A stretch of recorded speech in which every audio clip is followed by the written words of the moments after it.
London, the greatest city the world has ever known.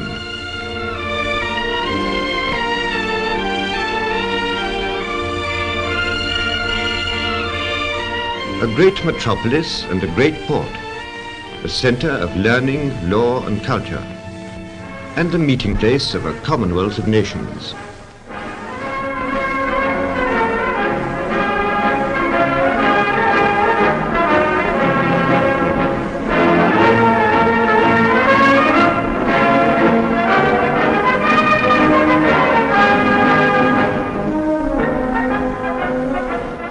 Pre-war London, a city of 8.5 million citizens where they lived and worked and played.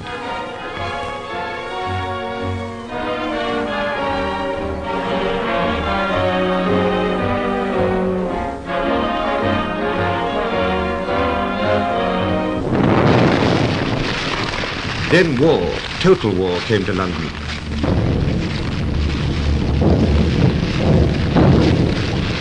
The target was everything and everybody.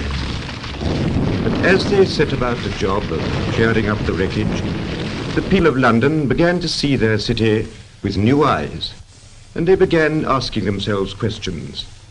Well, was the old London all that it should have been? Must we always have slums? And an East End and a West End? 3 people killed in the streets every day. Parks and gardens in some parts. And in other parts, only the streets for us kids to play in. Perhaps we've taken it all for granted too long, and here is our chance to do something about it. Yes, and we were thinking that at the London County Council too. Like you, we saw beyond all the suffering and destruction a great opportunity to build a new London, a better, finer, more spacious city than the old. It's our job to carry out the wishes of London's people.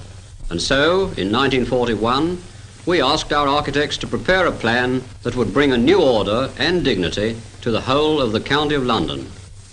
But first of all, we had to find out everything about this great city we were planning to rebuild.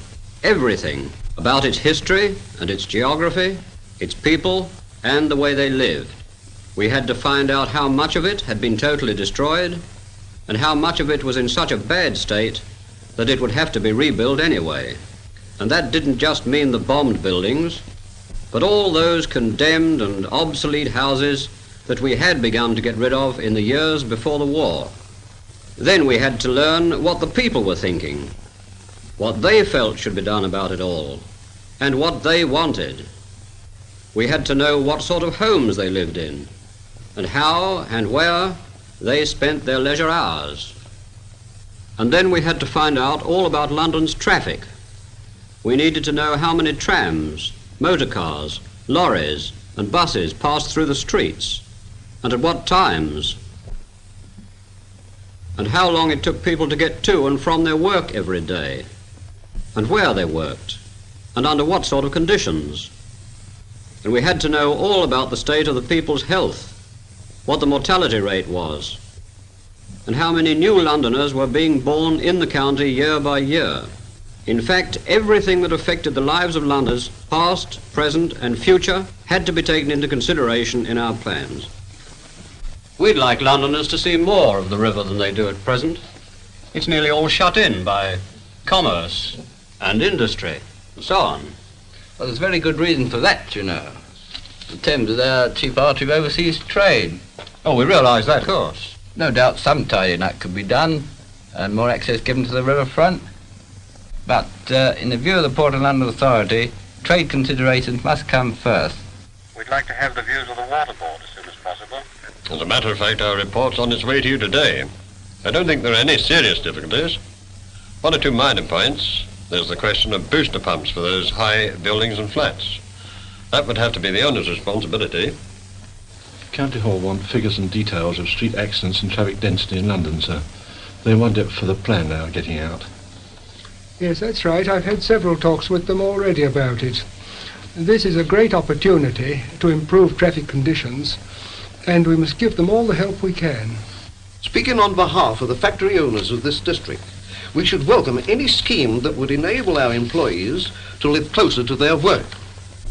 But at the same time, view with alarm any attempt to interfere with our rights to develop our... How does all this fit in with your council's ideas for rebuilding the borough? Well, naturally it raises the old question of whether it's to be houses or flats. But apart from that, it does look as if it'll give us the elbow room we've been wanting for years. It wasn't until all this information had been collected and the results tabulated and put into records that we could begin to see the broad outlines of the task before us, and our architects could get to work on their first designs for the new London.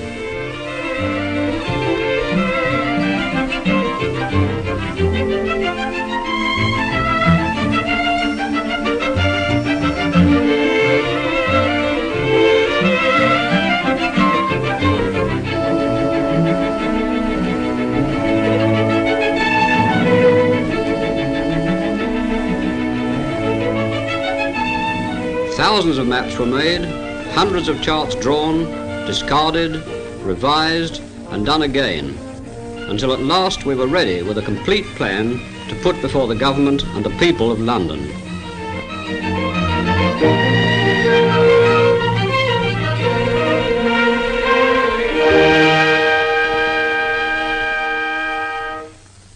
This work was under the direction of Mr. J.H. Forshaw, architect to the London County Council, and Sir Patrick Abercrombie of University College, the world-famous British authority on town planning, who is planning advisor also to Plymouth, Hull, Bath, and many other regional and urban authorities. Here in this book is a plan for the County of London. It isn't a hard and fast blueprint. Our plan is an idea, a plan for something that is living, something that is growing. Yes, it's rather like the way you plan a garden. You've got to give the plants air and sunshine, and then also you've got to give them shelter from wet and cold, and they've got to have room to grow. And I tell you what, there mustn't be any overcrowding. There must be change, always change, as one season or one generation follows another. The city exists because men have realized that by living together they can enjoy many advantages. And it was this idea, the idea of people living in communities, that has formed the basis of our plans. London, of course, used to be a collection of scattered village communities. Only 200 years ago, the central core was quite small. Round it were the villages, each living its own community life, and each surrounded by open country. But as London grew, the villages grew also, and spread closer and closer together until they joined up in one huge and tidy sprawl, which is London as we know it today. You see, the trouble is that London grew up without any plan or order. That's why there are all those bad and ugly things that we hope to do away with if this plan of ours is carried out. Yes, when you come to look at London, it's an amazing mixture of good and bad, of beautiful and ugly. It's a mixture, all right. Mile upon mile without an open space, where houses and factories, pubs, schools and churches are all jumbled up together in a hopeless confusion. And then in other parts, fine spacious parks and public gardens.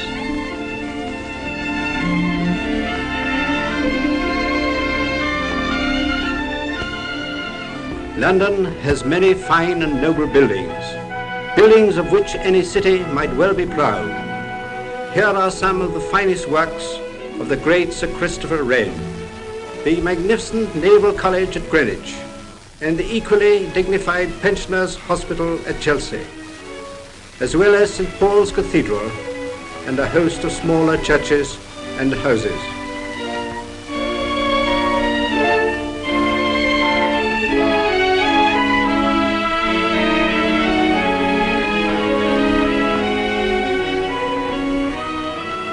But look again, and you will see mean, hideous slums of which any city ought to be ashamed. Row upon row of dirty, dismal houses that should have been pulled down and done away with long ago. Homes without any proper sanitation, where every drop of water has to be carried down the stairs in buckets. and the only place for the cooking stove is on the stairway landing. Homes where whole families live, eat and sleep all together in one room, and the children have nowhere but the back alleys to play in. But we mustn't forget that there has been some good planning in the past. You can see that in London's many beautiful squares and elegant terraces. Not only the grand ones laid out by John Nash, but also all those humbler squares and streets built about the beginning of the last century, which are found in districts like Clerkenwell and parts of Islington and Bow. These good things we must do our best to keep.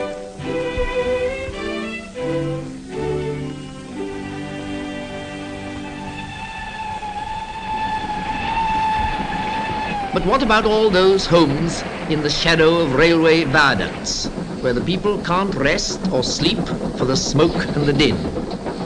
And those blocks of offices and flats built right alongside factories, without air or sunlight or room to breathe. All these bad things must go, and the sooner the better. Some of them were beginning to go, of course, even before the war. But what was being done then was scattered and piecemeal. And this time, we've got to tackle the problem in an altogether bigger way.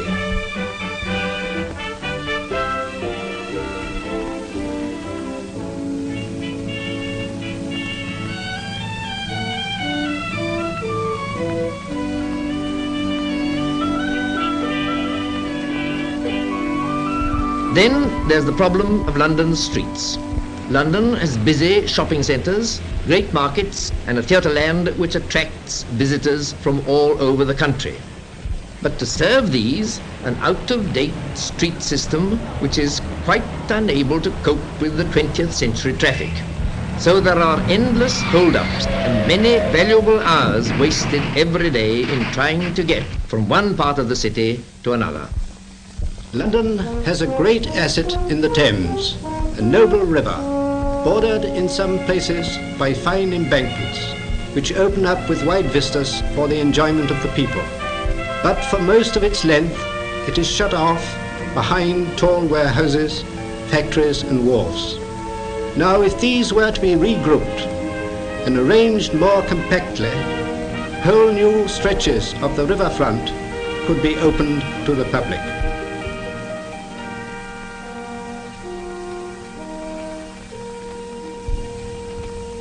Lastly, let's look at London's outskirts, that ragged boundary where Greater London merges into the open country.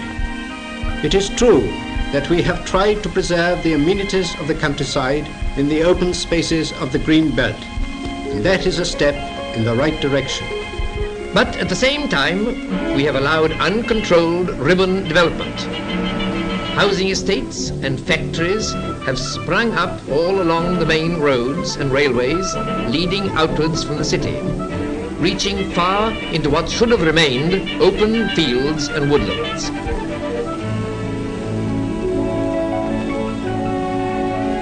But in spite of all the muddle and confusion, the lack of order or design, one very important thing we discovered when we made our survey, and that is the spirit of the old village communities has somehow survived. Yes, I don't think there's any doubt about that. The old local loyalties are still there. It's that loyalty and neighborliness which holds a group of people together because they have the same interests and pleasures, and because they share their troubles and their triumphs.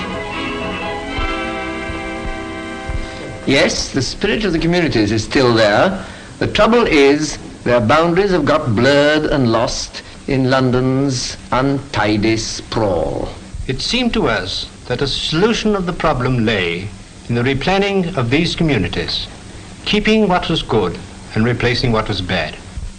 It's a pretty gigantic scheme affecting the future of the whole of London. But big problems call for big solutions. And there are parts of London where rebuilding can start right away. As soon as labour and materials are available, we must be ready to make a start. The broad plan is complete, but it mustn't just stay in a book. It must be translated into action, and that's what our architects are working on now. Well, let's deal with the worst places first. Some of the areas in most urgent need of attention are the industrial boroughs in the east and south of London. Even before the Blitz, reconstruction here was long overdue. I mean places like Bermondsey, Southwark and Lambeth on the south bank, and Poplar and Stepney on the north. Let's take a closer look at one of them. Here's a photograph of Stepney, and it tells the usual story. There's an almost complete lack of open space. Houses are out of date and jammed in between railways and roads. Schools have hardly any playgrounds and are much too near factories and industry. And there are tenements built right alongside wharves and warehouses.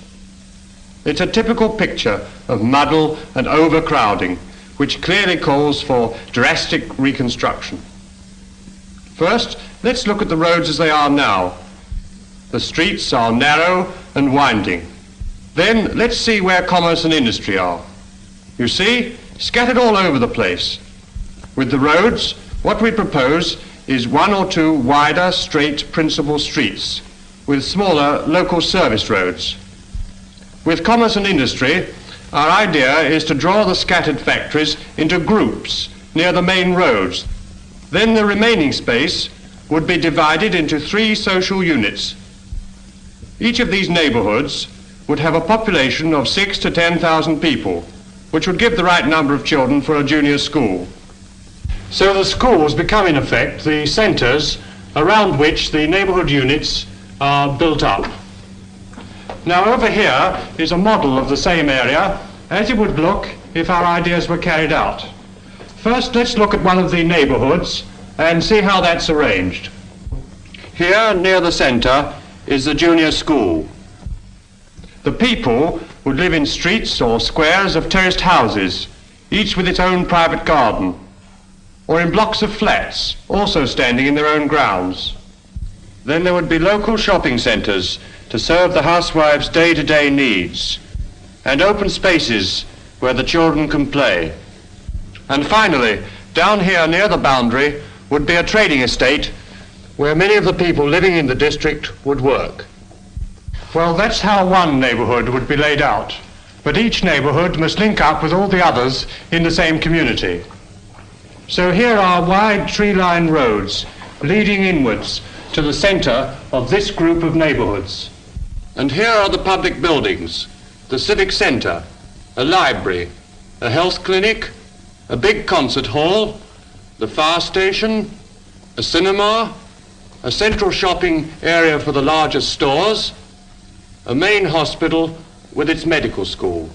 So you see, the whole community is contained within the natural boundaries. That's the main roads, the river, the docks, the canal, and the industries. And the result of all this would be all the essentials for living, playing, and working under decent conditions, near at home, and plenty of light, air, and space for everyone. So it's not an inhuman plan at all, but one that is designed to make life better and pleasanter for all of us. And just as the neighbourhoods must link up into one community, so all the communities must link up with the others all over London. Of course, the City of London in the centre and Greater London outside don't come within our County of London plan, but their plans and ours must be made to fit. And that brings us to another aspect of London. London as a machine, a vast machine whose arteries are the lines of communication. With regard to roads, our chief aim must be to separate fast, long-distance traffic from local traffic. And the idea is to have 9 arterial roads for fast traffic leading into London. These would join a main ring road, which would keep the through traffic out of the central area. There would also be 2 main roads across the centre of the city. All the main arterial roads should have at least 6 traffic ways, and wherever possible, they should be planted with wide grass borders and avenues of trees. Full use would be made of bridges, flyovers and tunnels, so as to have as few crossings and side entrances as possible.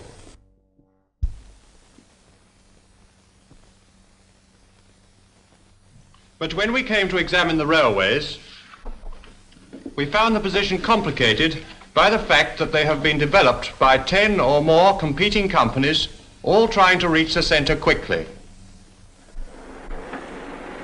Most of the main stations are out of date, and some are very badly placed. And the miles of viaducts occupy many acres of valuable ground, as well as having a most depressing effect on the streets around. If all the trains coming into London were electrified and taken underground as they approach the central area, land would be freed for other uses, and a lot of noise and smoke would disappear. And so would some of the unsightly bridges which at present mar the river scene. In fact, it's pretty clear that a general tidying up of the present rail system is needed. All this is part of London the machine. But there is another and an important aspect of London's life. London the metropolis, the capital city. Most of you will know that part of the river which stretches between Westminster and the city. On the north bank there are government buildings, large office blocks, and a fine embankment with trees and gardens. But on the south bank there is a confusion of warehouses, slums, and derelict streets. And the mess is even worse since the Blitz. Here is a splendid opportunity to improve London by creating a new riverfront worthy of its position in the heart of the capital. But we mustn't forget that this plan is at present only something on paper, drawn up for the London County Council. Is it going to be made a reality? Will London be recreated on modern lines worthy of her long history? Here is Lord Latham, the leader of the London County Council, to say something about that. Well, that's the plan the architects have drawn up for the London of the future. Your London. This is perhaps the greatest challenge to her pride, her courage, her vitality that London has ever had. And what we want to know now is, what do you, the people of London, think about it? Will this mean that some of us have got to move then?